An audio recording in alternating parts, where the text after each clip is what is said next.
So hello and welcome to Quick Study Online. Quick Study Online के इस YouTube platform पे आप सभी लोगों का एक बार फिर से स्वागत है। फ्रेंड्स, आज की इस वीडियो में हम लोग डिस्कस करेंगे नवंबर 2022 के थर्ड वीक यानी 15 से लेकर और 21 नवंबर तक के सभी इंपॉर्टेंट करंट अफेयर्स की घटनाओं के बारे में फास्ट एंड क्विक रिवीजन होगा और इसके साथ ही हम लोग एक्स्ट्रा इन्फॉर्मेशन की चर्चा भी जरूर करेंगे। इससे पहले मैं आपको बता दूं कि यदि आप किसी भी एक दिवसीय परीक्षा की तैयारी से जुड़े हुए हैं तो ये वीडियो आपको काफ़ी इंपॉर्टेंट एंड यूजफुल होने वाली है। सो मैं हाईली रिकमेंड करता हूँ वीडियो में आप लास्ट तक बने रहें, क्योंकि बिल्कुल कम समय में क्विक एंड स्मार्ट तरीके से अधिक इन्फॉर्मेशन प्रोवाइड करने की पूरी कोशिश की जाएगी। सो फ्रेंड्स, आप चैनल को सपोर्ट जरूर करें और ये वीडियो आपको कैसी लगी इस बात का रिव्यू आपको वीडियो के लास्ट में कमेंट बॉक्स में अवश्य लिखना होगा। तो चलिए वीडियो की फटाफट से शुरुआत करते हैं। आज का पहला और इम्पोर्टेंट क्वेश्चन है, हाल ही में आमूर फाल्कन फेस्टिवल किस राज्य में मनाया गया? तो इसका सही उत्तर हो जाएगा मणिपुर में। ठीक है ना। देखिए, ये फेस्टिवल जो था इसका 7वां संस्करण था।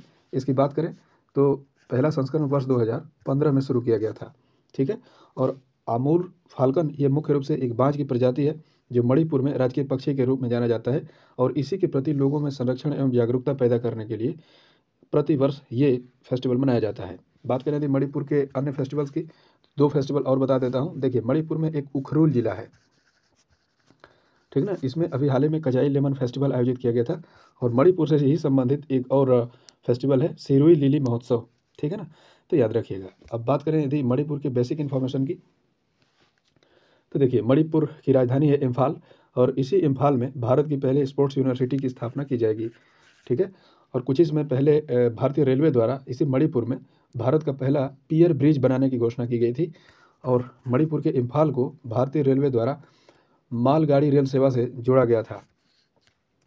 ठीक है। और मणिपुर के पहले मुख्यमंत्री थे एम कोइरंग सिंह और यहाँ के वर्तमान मुख्यमंत्री हैं एन बीरेन सिंह। यहाँ के राज्यपाल है ला गणेशन और मणिपुर उच्च न्यायालय के मुख्य न्यायाधीश हैं पीवी संजय कुमार। ठीक है। नेशनल पार्क में बात करें तो सिरोही नेशनल पार्क यहाँ का प्रमुख नेशनल पार्क है और दुनिया का एकमात्र तैरता हुआ national park Keibul Lamjao national park भी यहीं पर स्थित है जो लोकटक झील में स्थित है। ठीक है। मणिपुर से संबंधित और क्या रिलेशन हम लोगों का हो सकता है? देखिए, मणिपुर की एक वर्ल्ड चैंपियन है 6 बार की, एस मैरी कॉम, याद रखिएगा। हालांकि इनका डिस्कशन आगे क्वेश्चंस में आने वाला है, हम लोग वहां भी डिस्कस कर लेंगे। नेक्स्ट क्वेश्चन, दुनिया की सबसे लंबी रिवर लग्जरी क्रूज सेवा की शुरुआत कहाँ की गई है? तो इसका शुरुआत किया जाएगा वाराणसी से। ठीक है। और देखिए, ये वाराणसी से डिब्रूगढ़ के बीच इसको लॉन्च किया जाएगा। लगभग 3200 किलोमीटर ये लंबी क्रूज सर्विस सेवा होगी और इसका नाम होगा गंगा विलास। ठीक है ना।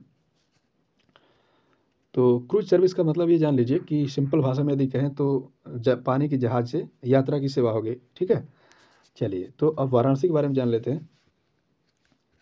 देखिए, वाराणसी घाटों का शहर कहा जाता है। उत्तर प्रदेश में मतलब इसका पुराना नाम काशी था, मतलब पवित्र नाम काशी था, ऐसे कहा जा सकता है। ठीक है। और वाराणसी में अपनी साड़ियों के लिए ये विश्व प्रसिद्ध है। वाराणसी से संबंधित 2-3 फैक्ट्स मैं बता देता हूँ जो करंट में चर्चे में आए थे। रुद्राक्ष कन्वेंशन सेंटर ये पीएम मोदी के द्वारा यहीं पर उद्घाटन किया गया था और कुछ ही समय पहले यहाँ पर काशी विश्वनाथ कॉरिडोर का उद्घाटन भी पीएम मोदी ने ही किया था।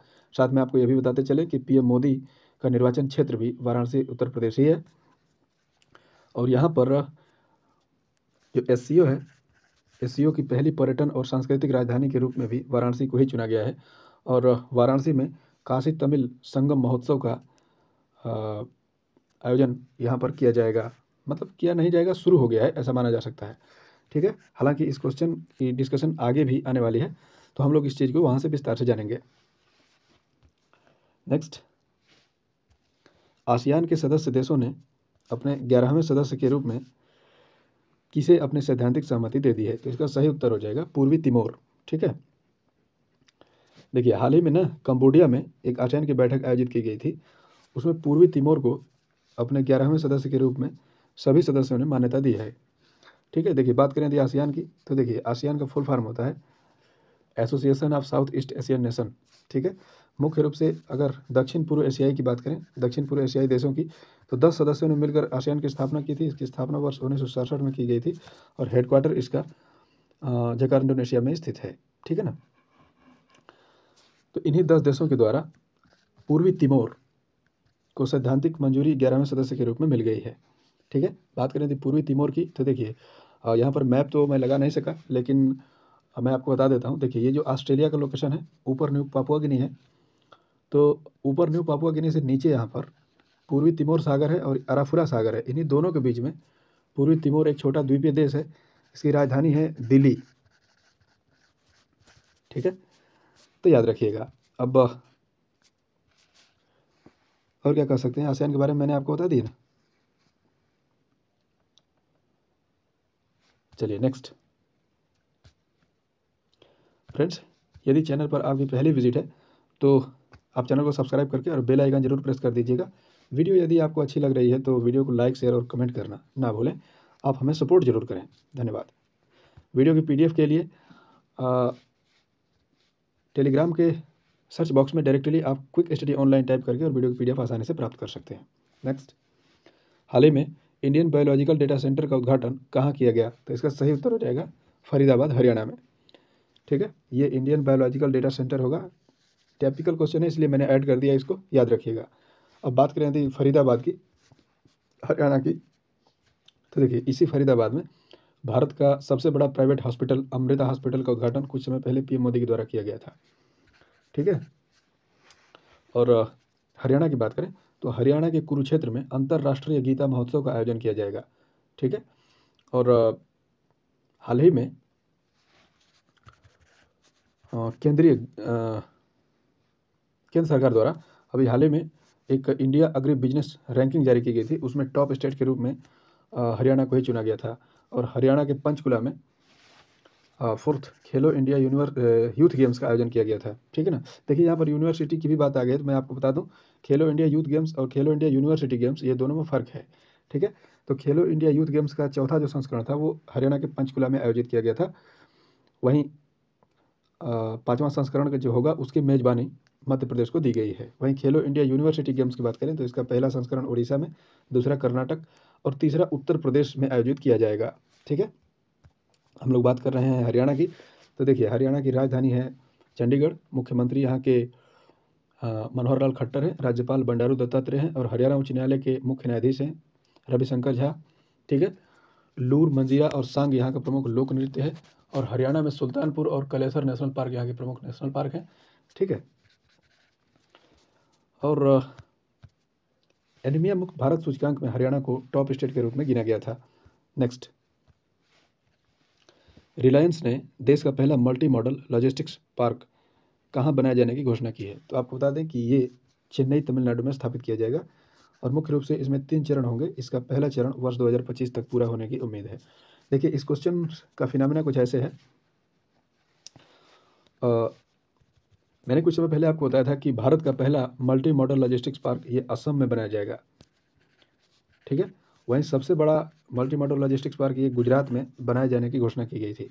पर ध्यान दीजिए ये केवल घोषणा की गई थी, उससे पहले ये रिलायंस ने वर्ष 2025 तक ये भारत का पहला multi modal logistics park Tamil Nadu, Chennai में बनाए जाने की घोषणा कर दी है। हालांकि ये भी घोषणा ही कर दी है, लेकिन इन्होंने बोला है कि हम 2025 तक बना करके आपको प्रोवाइड कर देंगे। तो इस तीनों बातों को याद रखिएगा। ठीक है, अच्छा ये मल्टी मॉडल लॉजिस्टिक्स पार्क का मतलब क्या है? देखिए लॉजिस्टिक्स का एक टेक्निकली वर्ड यदि हम बताएं आपको, तो मुख्य रूप से इसमें ट्रांसपोर्टेशन सिस्टम, मतलब स्टेट से कनेक्टिविटी कैसी है, इसके लिए कितनी सुविधाएं हैं, इस बात को मुख्य रूप से ध्यान में रखा जाता है। ठीक है ना। और बात करें तो रिलायंस की, और एक दूसरा की पॉइंट होगा हम लोगों का चेन्नई, तमिलनाडु, इसके बारे में भी जानेंगे। ठीक है ना। देखिए रिलायंस इंडस्ट्रीज लिमिटेड की बात करें तो इसकी स्थापना वर्ष 1973 में की गई थी। ठीक है, और मालिक इसके संस्थापक थे अनिल भाई धीरू भाई अंबानी। वर्तमान में MD CEO इसके मुकेश अंबानी हैं। ठीक है, मुख्यालय इसका मुंबई, महाराष्ट्र में स्थित है। अब बात करें यदि तमिलनाडु, चेन्नई की, तो देखिए ये जो चेन्नई है इससे संबंधित मैं बता दूं, चेन्नई सेंट्रल जो रेलवे स्टेशन है वो भारत का सौर ऊर्जा से संचालित पहला रेलवे स्टेशन होगा। बात करें तमिलनाडु की, तो तमिलनाडु से संबंधित 2 बातें। भारत का पहला खाद्य संग्रहालय ये तमिलनाडु, चेन्नई में ही स्थापित किया गया है। और हाल ही में अगस्त्यमलाई हाथी रिजर्व को चेन्नई, तमिलनाडु का 5वां हाथी रिजर्व किया गया था। ठीक है, सत्यमंगलम टाइगर रिजर्व यहीं पर स्थित है, जिसे अभी कुछ ही समय पहले T x2 अवार्ड से सम्मानित किया गया था। ठीक है। तमिलनाडु की बेसिक इन्फॉर्मेशन। तमिलनाडु के मुख्यमंत्री M.K. स्टालिन, यहाँ के राज्यपाल हैं RN रवि और तमिलनाडु उच्च न्यायालय के मुख्य न्यायाधीश हैं मुनीश्वरनाथ भंडारी। ठीक है। भरतनाट्यम यहाँ का प्रसिद्ध और शास्त्रीय नृत्यों में सबसे पुराना शास्त्रीय नृत्य है। देखिए, शास्त्रीय नृत्यों की संख्या कुल 8 है। ठीक है। सबसे नया सात्रिया, जो उत्तर भारत असम का शास्त्रीय नृत्य है, वहीं सबसे पुराना भरतनाट्यम है जो तमिलनाडु का ही है। ठीक है। कांचीपुरम और मीनाक्षी मंदिर यहीं पर स्थित है। और तमिलनाडु के प्रमुख नेशनल पार्क की यदि हम बात करें तो मुदुमलाई और अन्नामलाई यहाँ के प्रमुख नेशनल पार्क है। मुकुर्थी वन्यजीव अभ्यारण्य तथा मन्नार की खाड़ी नेशनल पार्क यहीं पर स्थित है। आपको बता दें कि मन्नार की खाड़ी जब रिलेशन आ गया तो मैं बता दूं, भारत का पहला ऊर्जा द्वीपीय तमिलनाडु के मन्नार की खाड़ी में ही स्थापित किया जाएगा डेनमार्क की सहायता से। और भारत का पहला डुगोंग संरक्षण केंद्र भी इसी मन्नार की खाड़ी में स्थापित किया जाएगा। और हालांकि ये न्यूज़ तो थोड़ी पुरानी है, लेकिन फिर भी मैं डिस्कस कर ही देता हूँ। मन्नार की खाड़ी से और रामेश्वरम को जोड़ने के लिए पंबन ब्रिज यहीं पर बनाए जाने की घोषणा की गई थी। नेक्स्ट, अंडर 19 पुरुष T20 विश्व कप 2024 की मेजबानी किस देश के द्वारा की जाएगी? इसका सही उत्तर हो जाएगा श्रीलंका के द्वारा। देखिए, इस बात को मैं पूरी तरह आपको समझा दूं, क्योंकि अभी हाल ही में ऑस्ट्रेलिया में आयोजित किया गया था T20 वर्ल्ड कप। ठीक है। और इसका विजेता इंग्लैंड रहा था, पाकिस्तान को हराकर ये खिताब उसने जीता था। लेकिन ये बात हो रही है अंडर 19 पुरुष T20 वर्ल्ड कप की। ठीक है। अंडर 19 का सीधा मतलब होता है इसमें जो भी खिलाड़ी खेलेंगे वो उनकी उम्र 19 साल से कम होगी या 19 साल होगी। ठीक है। तो देखिए, मैं आपको बता दूं, 2 तरह के मैटर हैं इसमें, एक मेल और एक female world cup T20 under 19 का। ठीक है। तो मेल के बारे में मैं बता दूं कि ये प्रति 2 वर्षों पर आयोजित किया जाता है। 2024 में श्रीलंका में आयोजित किया जाएगा, वहीं 2026 में नामीबिया और जिम्बाब्वे मिलकर इसको आयोजित करेंगे। महिलाओं की बात करें तो वर्ष 2023 में ये पहला ही संस्करण होगा और इसका आयोजन दक्षिण अफ्रीका में किया जाएगा।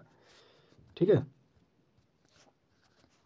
वहीं 2025 में इसका आयोजन थाईलैंड और इंडोनेशिया, थाईलैंड और मलेशिया, ठीक है, मिलकर करेंगे। वहीं 2027 की बात करें तो 2027 में इसका आयोजन बांग्लादेश और नेपाल द्वारा मिलकर किया जाएगा। इस बात को याद रखिएगा। ठीक है। अब मैंने अभी कुछ समय पहले आपको T20 के बारे में बताया था। तो देखिए, पुरुषों का T20 वर्ल्ड कप की शुरुआत वर्ष 2007 में की गई थी, वहीं महिलाओं की 2009 में। ठीक है। प्रथम विजेता भारत रहा था और मेजबानी दक्षिण अफ्रीका ने किया था 2007 में। ठीक है। यहाँ पर मेजबान भी इंग्लैंड रहा और विजेता भी इंग्लैंड रहा, प्रथम विजेता इंग्लैंड रहा। ठीक है। तो याद रखिएगा। नेक्स्ट, किस केंद्रीय मंत्रालय द्वारा आयोजित काशी तमिल संगम का आयोजन वाराणसी उत्तर प्रदेश में किया जा रहा है? तो आपको बता दें कि ये आयोजन शिक्षा मंत्रालय द्वारा किया जा रहा है। वर्तमान में केंद्रीय शिक्षा मंत्री धर्मेंद्र प्रधान हैं और ये काशी तमिल संगम का आयोजन ये वाराणसी में ही किया जाएगा। इसका आयोजन 17 नवंबर 2022 से शुरू होकर और माह भर संचालन किया जाएगा। 16 दिसंबर तक ये आयोजन चलेगा और विभिन्न क्षेत्रों के प्रतिनिधि तमिलनाडु से वाराणसी की यात्रा करेंगे। मेजबान संस्था की बात करें तो BHU यानी वाराणसी हिंदू यूनिवर्सिटी। ठीक है। कमेंट बॉक्स में आप बताएंगे वाराणसी हिंदू यूनिवर्सिटी की स्थापना कब और किसके द्वारा की गई थी। ठीक है। वाराणसी के बारे में चूंकि हम लोग पहले के क्वेश्चन में डिस्कस कर लिए, सो आगे चलते हैं। किस राज्य सरकार द्वारा वर्ष 2023 तक राज्य को झुग्गी मुक्त कराने की घोषणा की गई है? सही उत्तर हो जाएगा उड़ीसा सरकार के द्वारा। मैं आपको बता दूं कि जो भी शहरों में स्लम एरियाज होते हैं तो उन झुग्गियों को मॉडल कॉलोनी के रूप में बदलने की घोषणा की है उड़ीसा सरकार द्वारा। और आपको इसमें बता दें कि इसका जो सर्वे होगा वो ड्रोन सर्वे किया जाएगा, मतलब ड्रोन के माध्यम से इसका सर्वे किया जाएगा। ठीक है। याद रखिएगा, वर्ष 2023 तक। घोषणा किसने की? उड़ीसा सरकार के द्वारा। ठीक है। अब बात करें उड़ीसा की, तो देखिए, उड़ीसा की राजधानी है भुवनेश्वर। अब भुवनेश्वर से 2 बातें। ठीक है। भुवनेश्वर भारत की पहली स्मार्ट सिटी है और इसी भुवनेश्वर में केंद्रीय रेल मंत्री द्वारा एल्युमिनियम से निर्मित भारत की पहली फ्रेट ट्रेन का उद्घाटन किया गया था। वर्तमान में मुख्यमंत्री यहाँ के नवीन पटनायक हैं। ठीक है। राज्यपाल यहाँ के गणेशी लाल और S मुरलीधर यहाँ के उच्च न्यायालय के मुख्य न्यायाधीश हैं। जो कटक में स्थित है। ठीक है। घमुरे यहाँ का प्रमुख लोक नृत्य है। याद रखिएगा, घमुरे उड़ीसा का है, लेकिन घमुरा, देखिए मैं इस तरह बता दूं, घमुरे या घमुरा ये प्रमुख लोक नृत्य है उड़ीसा का, लेकिन घूमर ये प्रमुख लोक नृत्य है राजस्थान का। तो इस बात को याद रखने की आवश्यकता है। ठीक है। सिमलीपाल और भीतरकनिका नेशनल पार्क यहीं है। लिंगराज मंदिर और जगन्नाथपुरी का पुरी का जगन्नाथ मंदिर यहीं उड़ीसा में स्थित है। मैं आपको बता दूं कि सूर्य मंदिर, जिसे हम ब्लैक पैगोडा के नाम से भी जानते हैं, ये यहीं पर स्थित है। ठीक है ना। और चिल्का झील, जो लेगून झील है, खारे पानी की सबसे बड़ी झील भारत की है, वो भी यहीं पर स्थित है।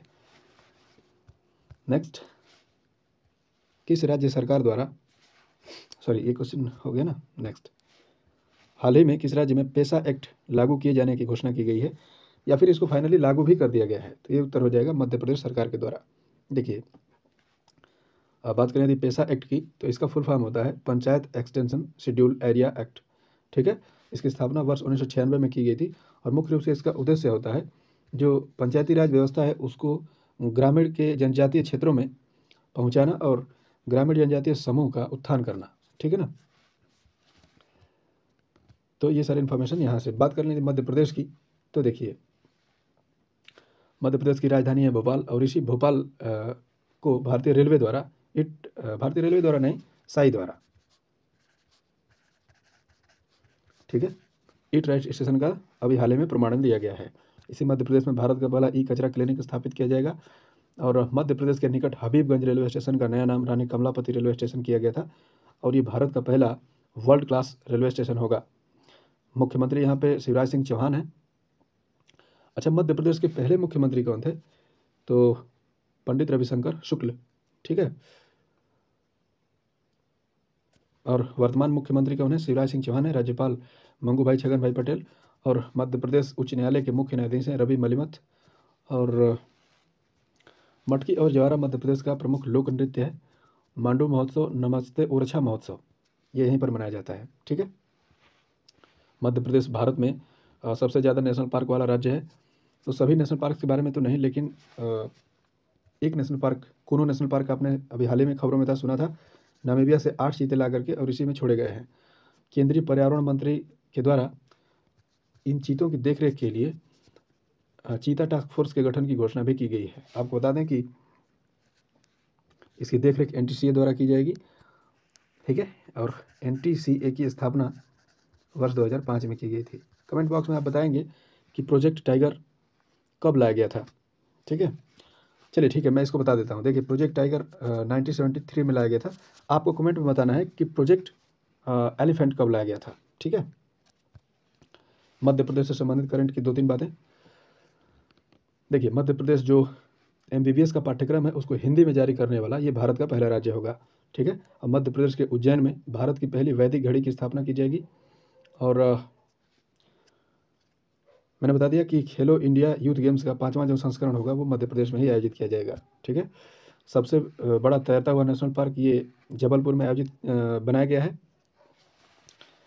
ठीक है ना। और क्या कह सकते हैं मध्य प्रदेश के बारे में?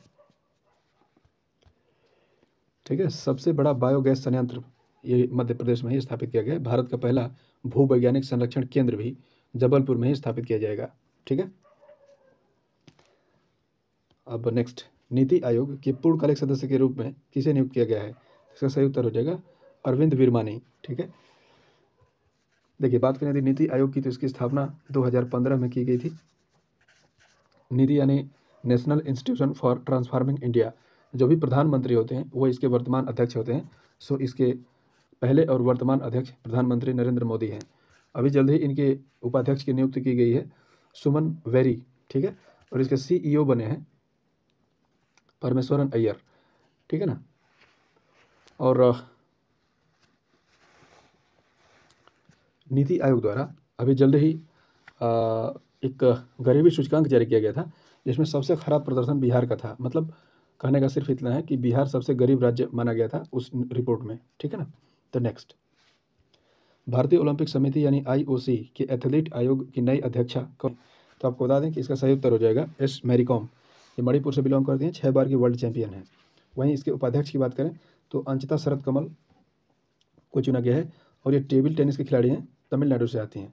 आपको बता दें कि अंचिता शरद कमल वर्ष 2022 में मेजर ध्यानचंद खेल रत्न पुरस्कार के विजेता भी यही हैं। बात करें यदि IOC की यानी इंडियन ओलंपिक कमेटी की, तो इसकी स्थापना वर्ष 1927 में की गई थी और हेडक्वार्टर नई दिल्ली में है और इसके अभी जल्द ही नवनियुक्त अध्यक्ष भी चुने गए थे,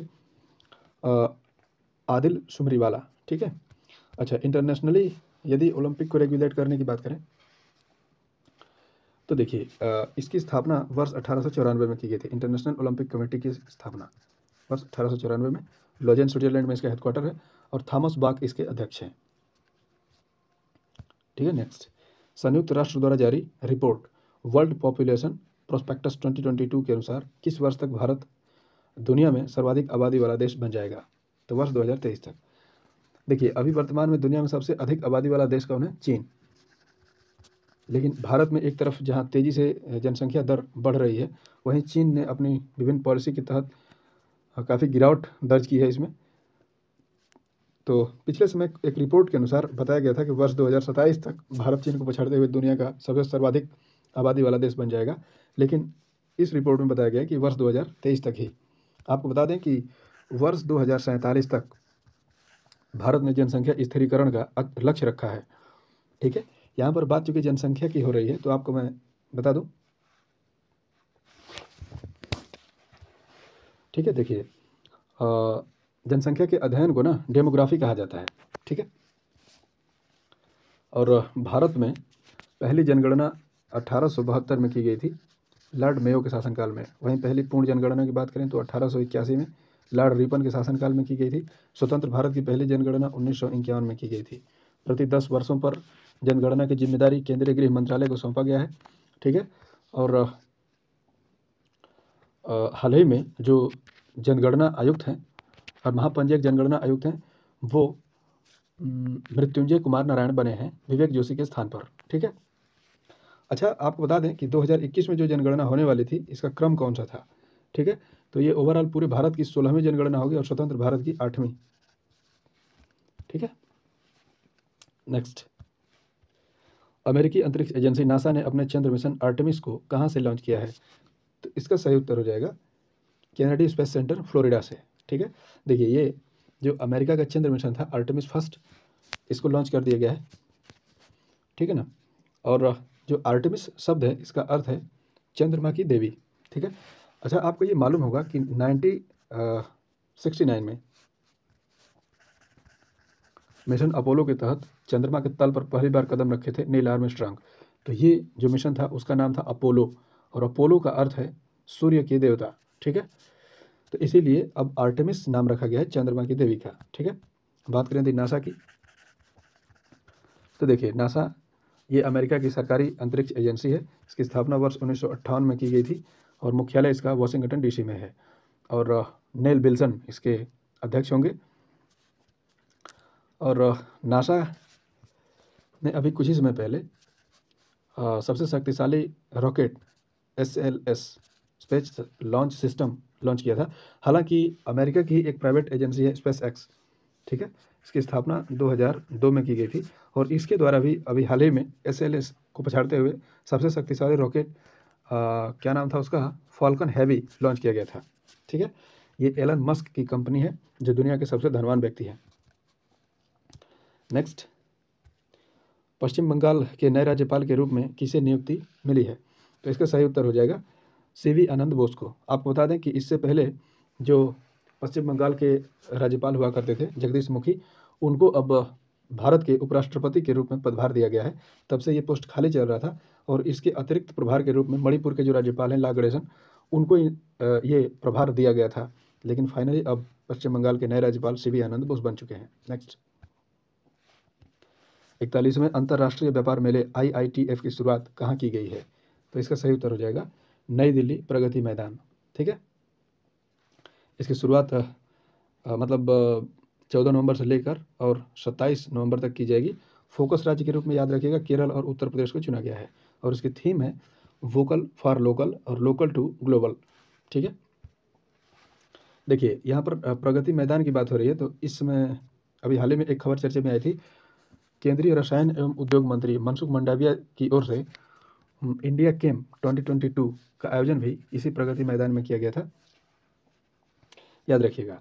यहाँ पर महोत्सव की बात हो रही है, तो देखिए 17वां अंतर्राष्ट्रीय डांस फेस्टिवल ये आयोजित किया जाएगा कहाँ? ग्वालियर, मध्य प्रदेश में। और 17वां प्रवासी भारतीय सम्मेलन ये आयोजित किया जाएगा इंदौर की राजधानी, मध्य प्रदेश की आर्थिक राजधानी इंदौर में। ठीक है, इंदौर भारत की सबसे स्वच्छ शहर भी है।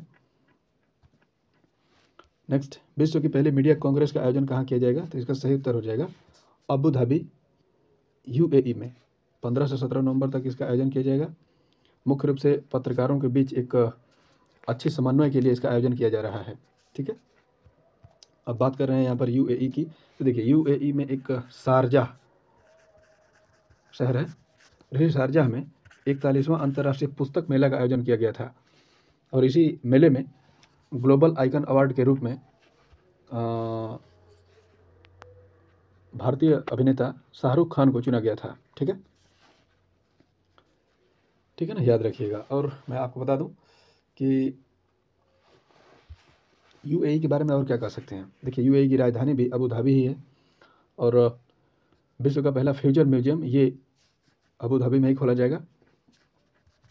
ठीक है, और भारतीय करेंसी का एक्सेप्ट करने वाला ये पहला एयरपोर्ट होगा दुबई इंटरनेशनल एयरपोर्ट। ये विश्व का पहला रीडिंग इंटरनेशनल एयरपोर्ट भी यही है। ठीक है, और दुनिया में सबसे ऊंचा झूला भी यहीं पर बनाया गया है। भारत के बाहर यदि आईआईटी संस्थान कहीं खोला जाएगा तो वो दुबई में ही होगा। ठीक है, नेक्स्ट, कैम्ब्रिज डिक्शनरी ने वर्ड ऑफ द ईयर 2022 के लिए किसे चुना है? तो इसका सही उत्तर हो जाएगा होमर। कुछ समय पहले मैंने आपको बताया था कि कॉलिंस डिक्शनरी के द्वारा वर्ड ऑफ द ईयर के रूप में किसे चुना गया है, तो याद रखिएगा permacrisis. Next, second North East Olympic 2022 की मेजबानी किस राज्य ने की है? तो इसका सही उत्तर होगा मेघालय, शिलोंग। ठीक है, देखिए आपको बता दें कि ये नॉर्थ ईस्ट ओलंपिक 2022 का ये दूसरा संस्करण था और इसका मेजबानी मेघालय, शिलोंग में की गई है। विजेता रहा था मणिपुर, कुल 240 पदक के साथ शीर्ष पर बना था। और आपको बता दें कि इसके पहले संस्करण की मेजबानी मणिपुर के द्वारा की गई थी और अगला संस्करण नागालैंड में किया जाएगा। क्योंकि यहाँ पर ओलंपिक्स की ही बात हो रही है, लेकिन इंटरनेशनल जो ओलंपिक होता है उससे हट के तो मैं आपको बता दूं कि जयपुर राजस्थान में पहला ग्रामीण ओलंपिक का आयोजन किया गया था। इस चीज़ को याद रखिएगा। वैसे ओवरऑल ओलंपिक का आयोजन किया गया था टोक्यो, जापान में, और यह ग्रीष्मकालीन ओलंपिक का 32वां संस्करण था। ठीक है, और नेक्स्ट, हाल ही में बाजरा मिशन की शुरुआत किस राज्य ने की है? तो आपको बता दें कि असम सरकार के द्वारा। इसका मुख्य रूप से उद्देश्य क्या होगा कि उत्पादकता व किसानों की आय में विस्तार किया जाए, इसका मुख्य उद्देश्य होगा। और आपको बता दें कि बाजरा मिशन कुछ समय छत्तीसगढ़ सरकार के द्वारा भी चर्चे में आया था। क्योंकि यहाँ पर बात हो रही है असम की, तो हम लोग जान लेते हैं। देखिए असम की राजधानी है दिसपुर, यहाँ के मुख्यमंत्री हैं हेमंत बिस्वा शर्मा और असम के राज्यपाल हैं जगदीश मुखी। असम उच्च न्यायालय के मुख्य न्यायाधीश हैं रश्मि एम छया। देखिए जो गुवाहाटी उच्च न्यायालय है ना, वो भारत में सर्वाधिक अधिकार क्षेत्र वाला यही न्यायालय है। ठीक है, नाम क्योंकि सर्वाधिक मैं बता रहा हूँ तो आप जान लीजिए कौन कौन से राज्य इसके अधिकार क्षेत्र के तहत आते हैं। तो नागालैंड, अरुणाचल प्रदेश, असम और मिजोरम। ठीक है ना, तो इन 4 राज्यों को रिलेट कर सकते हैं आप। बात यहाँ पर असम की हो रही है, तो देखिए असम के प्रमुख नेशनल पार्कों की यदि हम बात करें तो यहाँ भी बहुत सारे नेशनल पार्क हैं, जैसे डिब्रू साइखोवा और काजीरंगा नेशनल पार्क और मानस ओरांग नामेरी और देहिंग पटकाई। यहाँ पर कुछ समय पहले सबसे नवीनतम नेशनल पार्क के रूप में सामने आया था। रायमोना नेशनल पार्क का भी नाम आपने सुना ही होगा। जो काजीरंगा नेशनल पार्क है, इसे 2 फैक्ट मैं आपको बता दूं। भारत का पहला satellite phone connected national park यही है काजीरंगा। और इसी काजीरंगा में देखिए, ये तो आप जानते हैं कि आमतौर पर ये एक सींग वाले गेंडे के लिए जाना जाता है। एक सींग वाले गेंडे का यहाँ पर जो सींग होती है उसके लिए, उसको प्राप्त करने के लिए अवैध शिकार हो रहे थे। सरकार ने इस पर अपना हंटर चलाया और सींगों को बरामद की तथा उन्हीं सींगों को जलाकर जो उनसे राख प्राप्त हुई, उसी राख से इसी नेशनल पार्क में एक मतलब उसी राख से बनाया गया था एक स्मारक, जो गैंडों के लिए ही होगा। तो इस चीज़ को याद रखिएगा। ओवरऑल शॉर्ट में यदि हम इसको याद रखें तो गैंडे के लिए पहले स्मारक का उद्घाटन ये काजीरंगा नेशनल पार्क में ही किया गया है, याद रखिएगा। असम अभी हाल ही में एक योजना के लिए चर्चे में आया है, स्कूल्स ऑन व्हील योजना, ठीक है ना। नेक्स्ट, भारतीय थल सेना प्रमुख को हाल ही में किस देश में गार्ड ऑफ ऑनर दिया गया है? तो आपको बता दें कि ये काम फ्रांस पेरिस में किया गया है और भारतीय थल सेना प्रमुख 4 दिवसीय यात्रा पर फ्रांस गए हुए हैं और इसी के दौरान इनको गार्ड ऑफ ऑनर से दिया गया है। बात करें थी फ्रांस की, तो इसकी राजधानी है पेरिस, जो सीन नदी के किनारे बसी हुई है। और फ्रांस से संबंधित 2 बातें, फ्रांस के सर्वोच्च अवार्ड से कुछ प्रमुख भारतीयों को मतलब सम्मानित करने की घोषणा की गई है। कांग्रेस के प्रसिद्ध नेता हैं शशि थरूर, इनको और कन्नन सुंदरम को पुरस्कार ये दिए जाने की घोषणा की गई है। दूसरा फैक्ट ये है कि जो ISA है, इंटरनेशनल सोलर अलायंस, इसका अध्यक्ष इस बार भारत है, लेकिन इसका उपाध्यक्ष के रूप में फ्रांस को चुना गया है, ठीक है। और एक फैक्ट बता दूं, 53rd यानी 53वां IFFI मतलब फिल्म महोत्सव का आयोजन गोवा में किया गया था और इसमें जो फोकस कंट्री है इस बार फ्रांस को ही चुना गया था, ठीक है ना। नेक्स्ट, केंद्रीय चुनाव आयुक्त में चुनाव आयुक्त के पद पर किसे नियुक्त किया गया है? तो आपको बता दें कि अरुण कुमार गोयल, ये पंजाब के 1985 के पंजाब कैडर के IAS अधिकारी हैं और इन्हीं को नियुक्त किया गया है। देखिए, मैं बेसिक रूप से आपको बता दूं, भारत में 25वें जो मुख्य चुनाव आयुक्त हैं वो राजीव कुमार हैं, ठीक है। इनके नीचे काम करने के लिए 2 चुनाव आयुक्त होते हैं, तो एक है अनूप चंद्र पांडे, ठीक है, और दूसरे अब अरुण कुमार गोयल बन गए हैं, तो याद रखिएगा। और एक बात बता दें, अभी कुछ ही समय पहले उप चुनाव आयुक्त के रूप में अजय भादु को नियुक्त किया गया था, ठीक है। बात करें चुनाव आयोग की, तो इसकी स्थापना 25 जनवरी 1950 में की गई थी। इसीलिए हम प्रतिवर्ष 25 जनवरी को राष्ट्रीय मतदाता दिवस के रूप में मनाते हैं। कुछ ही समय पहले चुनाव आयोग के द्वारा नेशनल आइकॉन के रूप में अभिनेता पंकज त्रिपाठी को नियुक्त किया गया था। तो फ्रेंड्स, ये थी हम लोगों की 3rd वीक से संबंधित चर्चा। उम्मीद करता हूँ ये वीडियो आपको काफ़ी अच्छी लगी होगी। यदि वीडियो अच्छी लगी है तो चैनल को सपोर्ट एंड सब्सक्राइब जरूर करें और वीडियो को लाइक एंड शेयर जरूर करें। वीडियो के लास्ट में मैं आपसे एक क्वेश्चन पूछ लेता हूँ, हाल ही में भारत के नए महापंजीयक एवं जनगणना आयुक्त कौन बने हैं? तो ये इसके ऑप्शन है। कमेंट बॉक्स में अपना उत्तर विस्तार से लिखिएगा और ये वीडियो आपको कैसी लगी इस बात का रिव्यू भी आपको अवश्य लिखना होगा। तो आज की इस वीडियो में सिर्फ इतना ही, मिलते हैं फिर एक नई वीडियो में, तब तक के लिए आपका धन्यवाद।